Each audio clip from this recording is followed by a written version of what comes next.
Je me base beaucoup sur les actions. Et Bo Hancock, je la remercierai jamais assez d'avoir ramené Luffy à Impel Down. Hein, donc, Pulp Fiction. Ah oui, non, mais c'est une reine de fou, il n'y a rien à dire. Mais Shaki, elle a un impact dans l'univers de One Piece qui transcende celui, pour l'instant, tout du moins, on verra pourquoi est-ce que Barbe Noire voulait son fruit du démon et voulait pas le laisser au gouvernement mondial. Donc ça, mais ça c'est plus lié au fruit du démon que Bo Hancock en tant que tel. Mais oui, Shaki, elle bouleverse le monde de One Piece, quoi. Elle a un impact tellement violent. C'est terrible. Elle vient sur la ruche et elle prend un bail gratuitement sur la ruche. Mais elle est venue, ils lui ont dit vas-y viens, on va te faire un... En 2 heures, ils lui ont fait un bar. En 2 heures. Frérot, t'as des mecs, ça fait 6 mois, ils ont pas pris de douche, ils ont dit c'est bon, je prends une douche tout de suite. Donnez-moi du savon. Je suis mort. Ils ont pas pris de douche depuis 6 mois, ils l'ont vu. Mais frérot, tu crois... Qu'est-ce que t'espères, vieux puant, vas-y, casse-toi. Les gens s'en foutent. Hein. Moi, je comprends pas le but d'être autant... Tu vois comment ils forcent? T'as vu comment ils abusent? Arrête. Ouais. Non, c'est terrible, je te jure, c'est terrible. Oda, je me dis d'un côté... Il abuse vu les réactions des gens, mais d'un autre côté, je me dis, bah, dans ce monde-là, c'est juste que au niveau de la beauté, elle incarne... Frérot, elle doit avoir un pouvoir magique, hein, je suis désolé, c'est trop. C'est too much. Elle doit avoir un pouvoir magique, un truc... Là, c'est beaucoup trop. Ouais, c'est... tout le monde est amoureux d'elle. Que même Barbe Blanche, il a succombé. Ils ont tous succombé. Ils sont tous tombés. Tous. Mais même Big Mom, elle est tombée. C'est qu'elle invente. Même Big Mom, elle est tombée. Mais non, Shaki, là, c'est... Même, c'est son rôle. Son rôle dans l'histoire, en fait, il va être super important. Et en plus, ça a beaucoup vanné Roger, mais bah, on peut vanner Rox aussi. Hein. Il est pareil, il est en PLS total. Hein. Il lui a offert un bail chez elle. Alors, excuse-moi, la différence, c'est que Xebec n'a pas de boss. Il n'est pas par terre. Il faut être honnête. Le vrai problème vis-à-vis de Roger dans le chapitre précédent, c'est pas qu'il la voit et la trouve belle. Mais t'es là, t'es une big boss, t'es par terre, t'en peux plus. T'es là, ouais, faut pas toucher à Gaban, tu trembles. Bon, là, Xebec... Après, ça ne fait que confirmer ce que le narrateur a dit. Hein. C'est l'ère de Xebec, là. C'est au bout d'un moment... son époque. Tu peux pas, tu peux rien dire, hein. J'ai aucun agenda là-dessus, hein. C'est le narrateur le dit, hein. C'est son air, donc c'est normal que c'est différent. Là, Xebec, il est arrivé, civil, il a tué un amiral, il est parti voir Im directement. Ils sont pas présentés de la même manière. Là, Roger, en fait, il est pas concentré. C'est pas forcément une mauvaise chose, en vrai. Quoi qu'il arrive, c'est la finalité. Normalement, il a perdu aucun homme dans l'histoire, il n'y en a aucun qui est mort et tout, donc c'est pas grave s'il est pas très concentré. C'est pas grave, c'est quand même différent. Mais le plus important, c'est la finalité. À la fin, ça restera. Il incarnera quelque chose et puis c'est tout. Hein, mais il faut dire la vérité. Hein, on est en train de comparer. Ben comparons jusqu'au bout, hein, c'est tout. T'en étais où du coup? Moi, je pense que sur Shaki, on a tout dit en vrai parce que du coup, actuellement, elle est mise en avant clairement pour soit si la trad est bonne, être le trésor de la ruche ou être tout du moins une partie des trésors de la ruche parce que peut-être qu'ils ont pris autre chose en plus d'elle et que du coup ils sont tous partis pour la récupérer, tous partis pour la sauver en vrai. Mais après ça coïncide bien avec leur mentalité. Deten Ryobito, la femme la plus belle du monde, forcément ils la veulent. T'es pas choquant, t'es pas choqué en mode je comprends pas. Je suis d'accord, mais c'est cohérent, tu vois. C'est pas un petit peu abusé que tout le monde câble autant? C'est pas exagéré? On dirait pas qu'elle a un pouvoir magique, un truc... Je sais pas. Oda, après, c'est du One Piece, donc ça me choquerait pas plus que ça. Oda décide de faire la femme la plus belle de l'histoire, et du coup, elle a un impact forcément extrêmement fort. Là, dans ce cas-là, elle vaut 40 000 Bo Hancock en beauté, alors. Hein. Parce qu'Hancock... Là, Roger, Xebec, même des mecs comme Don Marlon, tu les vois. Don Marlon, c'est un mec qui te sort un pont pour un oui, pour un non. C'est tout le monde est HS, tout le monde est en PLS total devant Shaki. À voir, j'ai hâte de voir ce que ça va donner. Franchement là maintenant sur cet aspect-là, on va suivre la suite. Mais ok, alors je voudrais rapidement vous montrer, parce que bien évidemment je connais tout type de football, et je connais le football de Shaki. Quand elle dit ah, j'arrive pas à l'ouvrir, tu sais, elle essaie d'ouvrir une bouteille, elle dit j'arrive pas à l'ouvrir, il y a je crois c'est Captain John et Don Marlon sont là en mode ouais, je vais t'aider. Ah, c'est terrible. Hein. T'as vu comment elle fait manipulation. T'as vu? C'est pas terrible le football pratiqué. Il est pas terrible de toi à moi. C'est pas un truc de fou furieux. Il est dangereux, frérot. Ouais, c'est terrible. Je te jure, c'est la maladie mentale. Oda, jusqu'au moindre petit truc, il te montre à quel point calculatrice de malade, c'est totalement fou. Maintenant, on y va avec... tac, bon...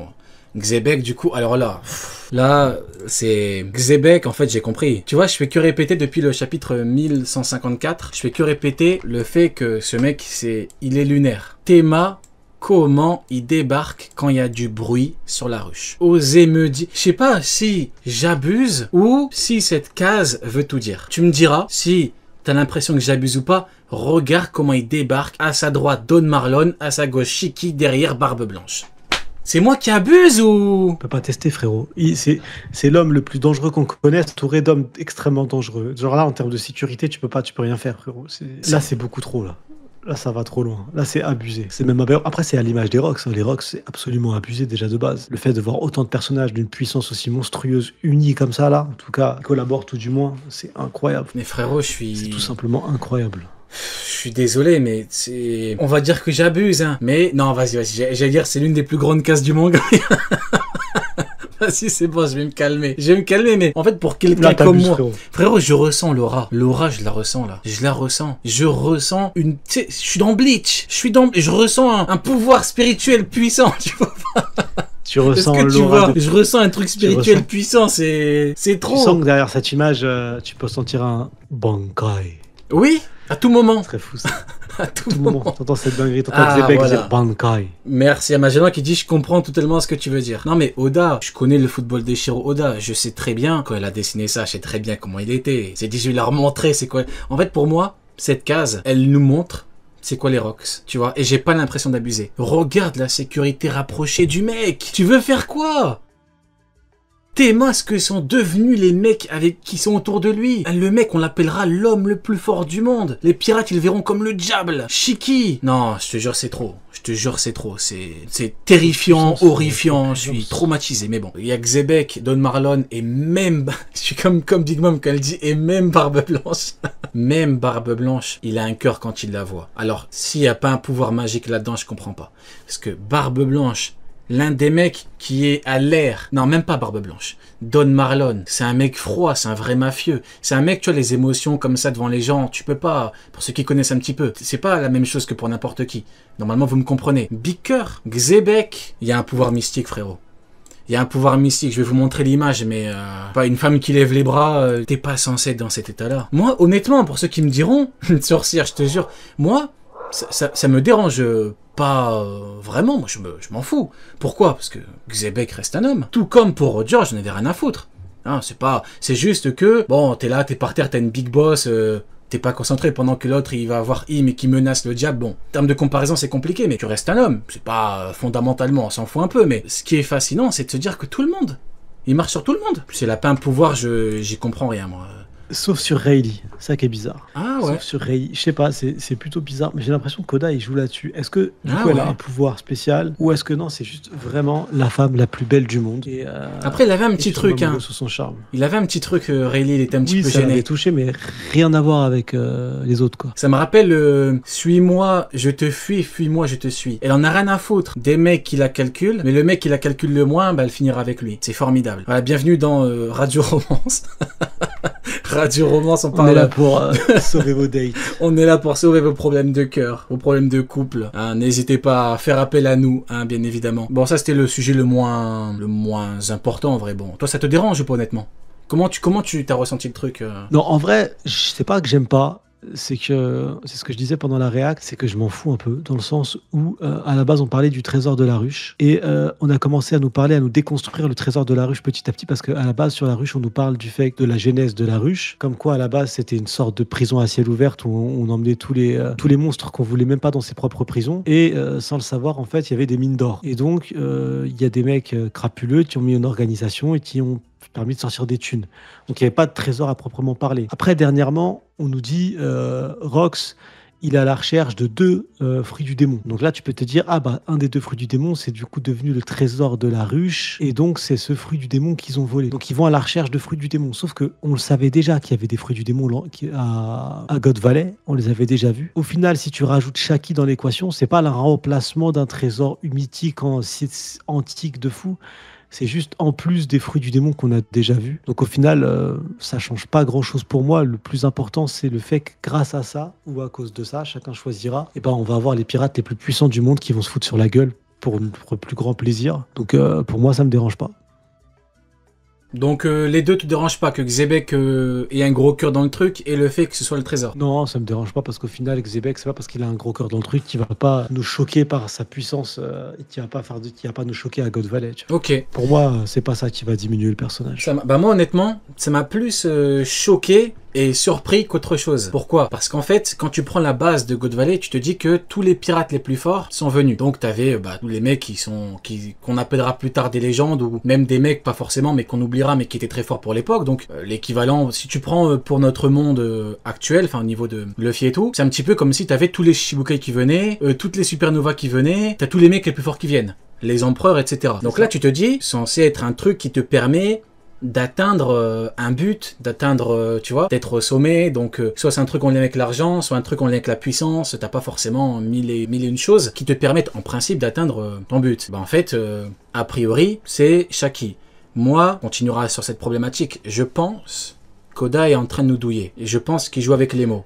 On l'appelle trésor, c'est l'équivalent d'un trésor. Est-ce que c'est le trésor de God Valley? Est-ce que tout le monde va venir pour Shaki? Honnêtement, de toi à moi, ce serait un petit peu compliqué. Et en fait, je me dis, tu prends un grand tonton comme Shinjao. Shinjao, bien évidemment que je troll pas, hein. Shinjao est un pirate légendaire, hein, c'est dit. Shinjao incarne quelque chose, il a un certain statut et tout. Shinjao, c'est pas un petit, hein, bien évidemment. Tu me dis qu'un mec comme Shinjao, il va venir pour Shaki? Un grand tonton comme lui? Non, je trouve ça vraiment, vraiment bizarre. Tu vois, à moins qu'il veuille caser... à moi qui voulais caser ses petits-enfants, ou à l'époque il avait que des enfants, je sais pas ce que t'en penses, mais je trouve ça extrêmement bizarre. Je trouve ça un peu bizarre et inattendu, ça c'est vrai, que Shaki soit la clé qui déclenche le tout. Maintenant, est-ce que ça sera la seule clé? Est-ce qu'ils vont juste venir kidnapper Shaki, ou Shaki sera pas le lot en plus pas prévu de base? Et l'autre problème, c'est qui peut capturer Shaki? Il faudrait quelqu'un qui s'en fout de Shaki pour réussir à la capturer, parce qu'au final ils sont tous KO au sol quand il y a Shaki. Même Roger et Xebec peuvent rien faire. Donc il faudrait nous montrer des personnages, peut-être des chevaliers divins, j'en sais rien, qui sont pas envoûtés par son charme et qui sont pas soumis à elle. Je sais pas, franchement j'ai hâte de voir, parce que ça se trouve, ce qui me ferait rire, c'est que tout le monde s'ambiance là-dessus alors que ça serait pas du tout ça. Ça me ferait rire de fou. Oda, c'est un malin, je tomberai pas dans le piège tout de suite comme ça, je vais attendre un peu et je verrai par la suite du coup l'évolution du personnage de Shaki, parce que de toute façon je pense que God Valley c'est bientôt, le temps il avance. Donc il y avait au tout début, au chapitre dernier, on était à 5 ans, à peu près 5-6 ans de God Valley, et là dès le début ça commence le chapitre 2 ans plus tard. Donc il reste 4 ans pour God Valley à peu près, et là à la fin on a le gouvernement mondial qui s'intéresse à Harald, donc on va voir le rapprochement. J'ai hâte de voir, j'espère que c'est plus lié à des fruits du démon que elle. Après si c'est elle, bah c'est elle quoi. À voir. Ok, ça marche, bah écoute, ouais t'as tout dit hein. C'est surprenant, mais bon, moi je me dis honnêtement, pendant la react, j'ai dit je monte dans le train. Je dis allez, pourquoi pas. Il y a un travail qui est, j'ai envie de dire, intense vis-à-vis du personnage. Ça fait quand même 2 chapitres. On a vu Roger, on a vu Xebec, on a vu tous les mecs des Rocks. C'est quand même des Grinch, hein, des vrais Grinch. Hein, ah oui, elle vient ouvrir un bar chez les Rocks, c'est pas rien. Je me dis bon, si Oda a envie de faire en sorte que dans son manga, dans son univers, dans son monde, bah ça marche comme ça, écoute, ça marche comme ça. Maintenant, moi je pense que je mets quand même une pièce sur le fait qu'on a autre chose et que là il joue sur les mots. C'est quand même bizarre. J'ai hâte de voir ça. Ah ouais, c'est quand même bizarre. Elle est pas, bah après c'est subjectif, mais elle est pas 1 milliard de fois plus belle que toutes les autres Kuja. Pourtant, il y a que... T'aimes les réactions? T'aimes? Toi tu penses que c'est un pouvoir? Mais moi je me dis c'est trop bizarre. En fait j'ai l'impression, regarde quand tu regardes Big Mom. Big Mom elle a des parents normaux, humains, mais Big Mom elle est née anomalie, elle était beaucoup plus grande, beaucoup plus forte, elle tabasse des géants, des ours. C'est un petit peu, elle a une espèce de don unique, inné, qui a fait que c'était une force de la nature, tu vois. Tu regardes Poséidon. Poséidon, c'est une arme antique. Quand elle est née gamine, bah, elle avait ce pouvoir. Là, je me dis, elle doit avoir un espèce de pouvoir de naissance. Pas forcément un fruit du démon. Une capacité. Tu vois ou pas? Une espèce de pouvoir magique de naissance, en fait. Je sais pas, je trouve ça trop... Mais frérot, tes mains. J'ai pas l'impression de forcer. Il y a tout le monde qui câble. Devant une femme. Une seule. Mais elle est pas 1 milliard de fois plus belle que toutes les autres. Pour que tu réagisses autant devant une femme et que t'aies aucune réaction devant une autre, c'est qu'il y a un truc. C'est totalement effrayant. Du coup, on va pouvoir terminer tranquillement avec le dernier sujet. Terre sainte de Marie-Joise, salle de l'autorité. Dites la chose suivante à Harald, guerrier d'Elbaf. Nous promettons à votre pays un statut de membre du GM. Donc, ce que Harald veut, à une seule condition, tuer Rox. Écoute, vu que t'avais un petit peu pré-shot le truc avant que ce soit ne serait-ce qu'évoqué dans le manga, je te propose que tu me donnes ton avis. Bah, pour moi, ça rentre en corrélation avec ce que je disais tout à l'heure, c'est que le personnage là actuellement, on est sur le flashback de Harald. Et du coup, God Valley est un élément important, du coup, et central sur Harald, qui va nous permettre de comprendre le développement du personnage, parce que Rox, Dick Xebec, est finalement le frère de Harald, de cœur, son frère de cœur, son ami, son proche de fou, vous donnez le qualificatif que vous voulez, mais quoi qu'il arrive, il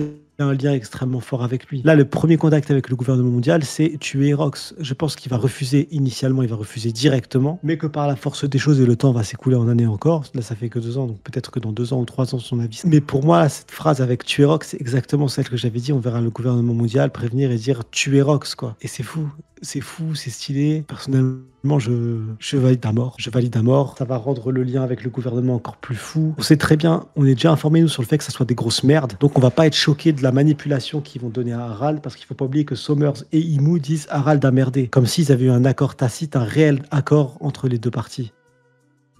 Donc, je pense qu'en premier lieu, quand il va recevoir tuer Harald, il va dire non. Mais sauf qu'ils vont lui forcer en lui faisant un pressing tellement sale. Après, je sais pas sous quelle forme sera ce pressing. Ok. Bah écoute, la plaidoirie est de qualité. Bah écoute, moi honnêtement, je vais répéter ce que j'ai dit pendant la react, à la fin de la react. Si vraiment Harald fait quelque chose à Xebec, s'il ose ne serait-ce que penser à l'éventualité de trahir Xebec, ce serait la dernière des merdes. Et ce serait vraiment au vu. Parce que je dis pas ça...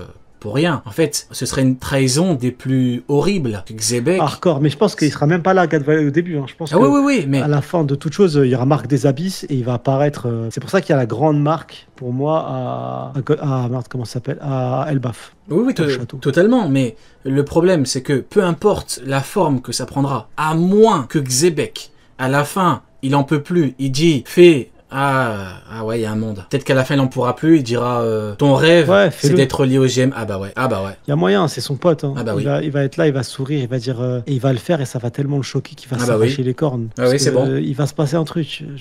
Ouais, c'est bon. Il n'en pourra plus. Il dira ton rêve a toujours été d'être lié au GM. Putain, mais ouais. Et à la fin, il va. Ah, mais ouais. Et la transition pour en venir à Elbaf, il va dire quoi? Xebec, il va parler de Loki. Il va dire fais en sorte que ton fils fasse ce que t'as pas pu faire. Allez, c'est bon, les mecs.